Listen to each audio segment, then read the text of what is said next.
मैं इंसाफ के लिए लड़ रही हूँ। बस मुझे इंसाफ चाहिए, या तो उस लड़का इज्जत के साथ हमें अपना ले, या तो उस लड़का को उसके घर वालों को सजा। मेरे पापा के लिए तो मैं मर ही चुकी हूँ। आज के बाद मैं कभी नहीं जाऊंगी घर वापसी। मैं मर भी जाऊंगी तब पर भी नहीं जाऊंगी। इस वक्त हम मौजूद हैं मधुबनी के सदर अस्पताल में और मैं आपको बता दूं इनके साथ बहुत ही ज़्यादा अत्याचार हुआ है। इनका नाम आरती कुमारी है और ये सदर अस्पताल में लगातार 1 हफ्ता से यहीं पर एडमिट है और इनके ऊपर क्या अत्याचार हुआ है, किस प्रकार से इनको समस्या हुई है, वो सारी जानकारी हम इनसे लेंगे। क्या नाम हो गया आपका? आरती कुमारी। अच्छा, क्या मामला हुआ है? आप इतने दिन से अस्पताल में? मेरे पे एक्सीडेंट करवाया गया, जान से मारने का पूरा प्लानिंग के साथ। इसके साथ मेरा एक्सीडेंट 26 तारीख को शाम को जब मैं अपने घर के लिए जा रही थी, राम प्रवेश नाम का लड़का है जिससे मेरा प्रेम प्रसंग चल रहा था। वो लड़का मुझे शादी का प्रोहन देके, शादी का झांसा देके मेरे रूम के अंदर शादी भी करता है वृंदावन में। अच्छा। 1 महीना मुझे मेरे साथ रहता है रिलेशनशिप में। उसके बाद बोलता है कि मेरी मम्मी का तबीयत ख़राब हो गया, हार्ट की प्रॉब्लम है, घर जाना है। अच्छा। तो वो मुझे साथ लेके आता है मधुबनी में। अच्छा। मधुबनी में जब साथ लेके आता है तो उसके बाद जो वो मुझे बोलता है कि तुम मुझे अब हॉस्पिटल लेके जाता। हॉस्पिटल अपनी मम्मी से नहीं मिलवाता है, मुझे बोलता है रेफ़र कर दिया है पटना। ठीक है, तो बोलता है चलो तुम सिंघानिया होटल में, तुम वहाँ पे 1-2 घंटा वेट करना, उसके बाद मैं आऊँगा। वो मुझे सिंघानिया होटल में छोड़ के चला जाता है, भाग जाता है वो लड़का। उसके बाद ये वो जो चोट लगा है आपको, वो किस प्रकार से और क्यों लगा? ये राम प्रवेश का फैमिली वाले ने, उसके मम्मी। राम प्रवेश है कौन? राम प्रवेश मेरे हस्बैंड है, जो मेरे रूम के अंदर शादी का प्रोहन दे के जो मेरे साथ गलत संबंध बनाया। उसके बाद मुझे छोड़ के भाग गया। अच्छा, कहाँ का रहने वाला है आपके जो हस्बैंड?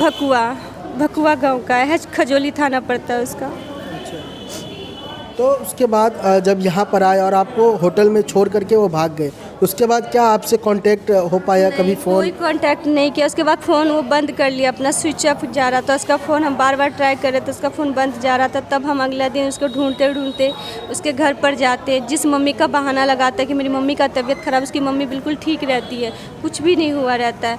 तब हम बोलते हैं कि आपको तो तबीयत ख़राब था ना, तो बोलती है नहीं हमें तो कुछ नहीं था। और वो लड़का पहले ही ऑलरेडी उसकी मम्मी को सबको पता रहता है कि मतलब अपने घर पे बता दिया रहता है। उसके बाद पता नहीं वो लड़का, उसकी मम्मी हमें बोलती है कि यहाँ पे नहीं है लड़का। हम बोलते हैं कि हमारे साथ ऐसा ऐसा करके आया है, हम नहीं जाएंगे। तब समाज के लोग सब जानता है, सबको बात बताते, सबको रिकॉर्डिंग वगैरह सुनाते हैं लड़का का। तब हम पे विश्वास करके उसके घर वाले के पास रखता है। बोलता है कि अगर लड़का लड़की के साथ गलत किया तो रखना पड़ेगा, शादी करनी ही पड़ेगी। समाज ये बात हाँ, कहता है? समाज लोग कहते हैं, उसका चाचा चाची जितना फैमिली का सदस्य है, खाली इसका जो है इसका दादा, इसका लड़के का पापा, ये सब जो है, एक इसका मामा का लड़का, ये सब मिलके बोलता है नहीं नहीं रखेंगे।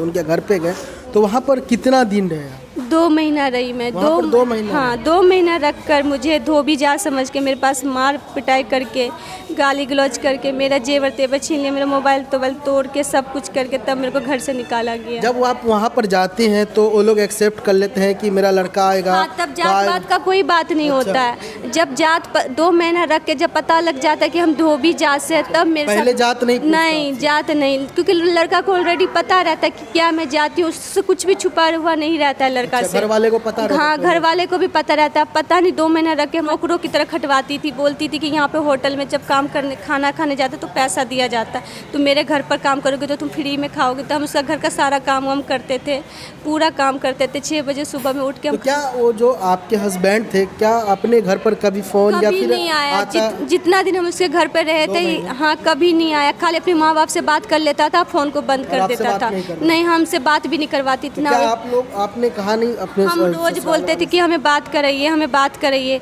क्या कहती थी उसकी मम्मी? अशरफी मोतो बोलता था हम ढूंढ रहे हैं, उसका जीजा बोलता था प्रमोद जब मोतो। बात कर रहे थे तो ढूंढ कैसे रहे? हाँ, उनको तो पता रहा उन होगा लोगों already। बस हमें गुमराह करती है, हमें बस बेवकूफ़ बनाती है कि नहीं।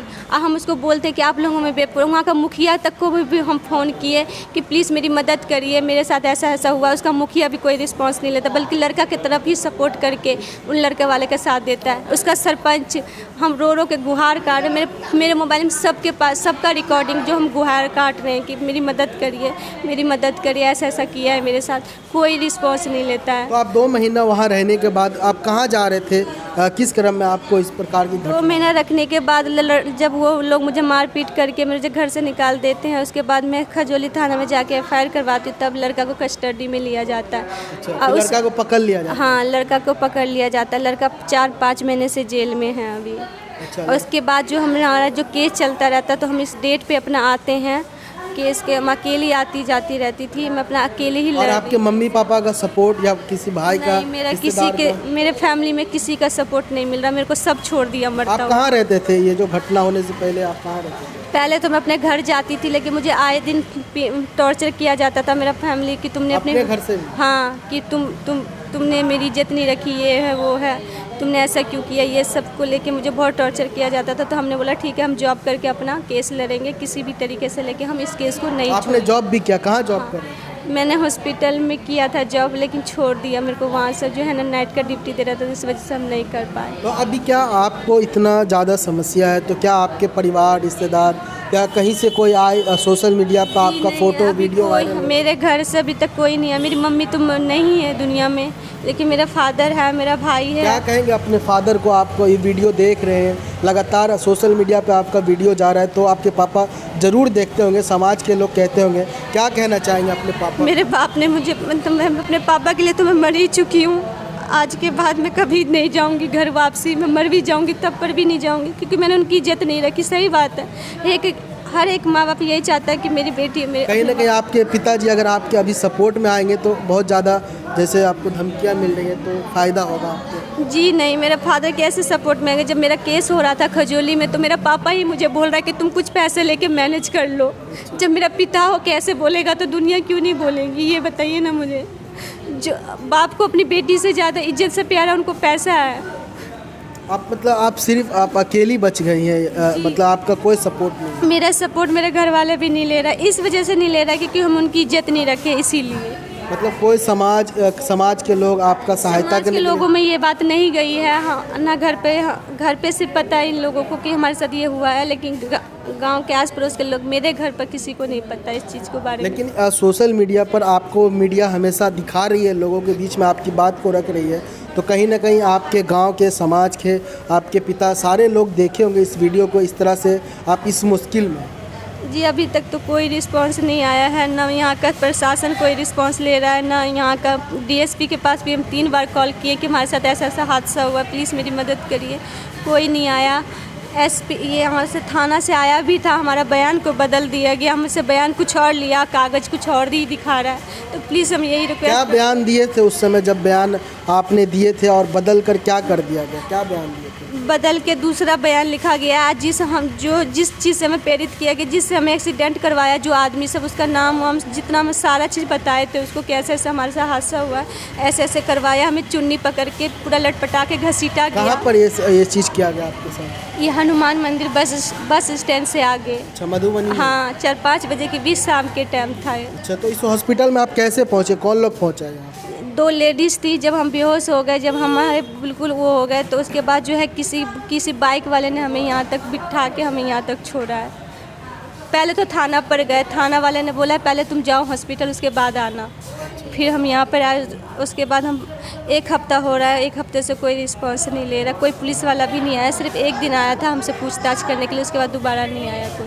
क्या चाहते हैं बिहार सरकार से और यहाँ मधुबनी प्रशासन से? क्या हम बिहार सरकार से ये आवेदन करते हैं, जो आप बेटी पढ़ाओ बेटी बचाओ, ये जो दे रहे हो कि बिहार की वो बेटी की कोई इज्जत नहीं है क्या? कोई भी इंसान के घसीटता हुआ ले जाएगा रोड पर, कोई कभी भी अकेली लड़की हो के क्या इसको इतना भी हक नहीं कि अपने केस को लड़ सके, कि अपना हक के लिए वो कहीं जा सके।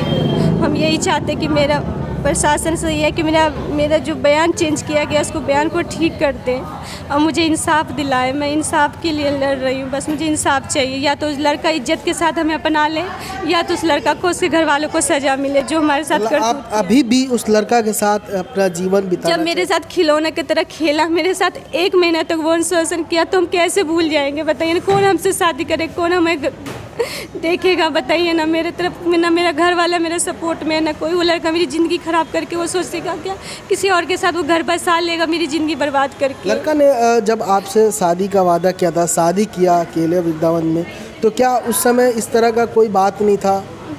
नहीं, वो लड़का जो है ना, मतलब हमें आपके साथ अच्छा रहता, आपको प्रताड़ना नहीं करता था वहाँ पर? हमसे सिर्फ यही बोलता था हम तुमसे शादी करेंगे, शादी करेंगे। हम बोलते थे कि ठीक है चलिए हमसे शादी करिए, अपने पेरेंट्स को बताइए। तो कहता था आज नहीं कल बताएंगे, कल नहीं तो परसों बताएंगे। ऐसे करते करते 1 महीना बिता दिया उस लड़का ने। कितने साल का होगा वो लड़का, क्या नाम है? राम परवेज। वैसे तो लड़का 24 साल का है, लेकिन अपने आप को बता रहा है कि हम 17 साल का 8 महीने का। पढ़ाई किया है, कुछ क्वालिफिकेशन है? हाँ, उसका 12वीं का भी परीक्षा दिया है, 12वीं। और आप? जी मेरा भी 12वीं कंप्लीट हो गया। पढ़ते थे आप? जी नहीं, मेरा पढ़ाई हो चुका था। अच्छा, कितना पढ़े आप? 12वीं। 12वीं करें तो मतलब दोनों वो भी पढ़े हुए शिक्षित लोग हैं, फिर भी इस तरह का कदम? मैं इसलिए झांसे में आ गई क्योंकि मैं भी एक राधे कृष्ण का भक्त हूँ और वो भी एक राधे कृष्ण का भक्ति लाइन से था। वो भक्त था ये नहीं, लेकिन वो हमें यही बोलता था कि मैं भक्त हूँ, मैं तुम्हारे साथ ऐसा नहीं करूँगा। मैं इसीलिए उसके झांसे में आ गई, नहीं तो मैं नहीं आती उसके झांसे में। आपके पिताजी का क्या नाम है? राजकुमार साफी। आपका घर जो है, जहाँ आपका घर है पंचायत में, कहाँ है आपका पंचायत? यहाँ पर राम खेतारी पड़ता है, संत नगर के पास। ये जो आरती कुमारी है, इनकी समस्या आपने देखा किस प्रकार से समस्या है इनके साथ, और इनको एक लड़का झांसा दे करके शादी का बहाना बना करके इनके साथ शोषण करता है, और साथ ही साथ इनको गांव लेके आता है और वो होटल में छोड़ करके भाग जाता है। बाद में चल के इनके ऊपर हमला होता है मधुबनी में। आप देख सकते हैं किस प्रकार से इसकी स्थिति है, और लगातार ये अभी भी 1 हफ्ते से ये चेयर पे बेड पे लेटी हुई है, लेकिन अभी भी ना तो इनको किसी प्रशासन के द्वारा अगर इनको अभी तक इंसाफ नहीं मिला है, ना ही इनके परिवार के लोग आ रहे हैं और ना ही इनके किसी ससुराल के लोग आ रहे हैं कि इनके साथ कंप्रोमाइज़ किया जाए और इनको इंसाफ दिलाया जाए।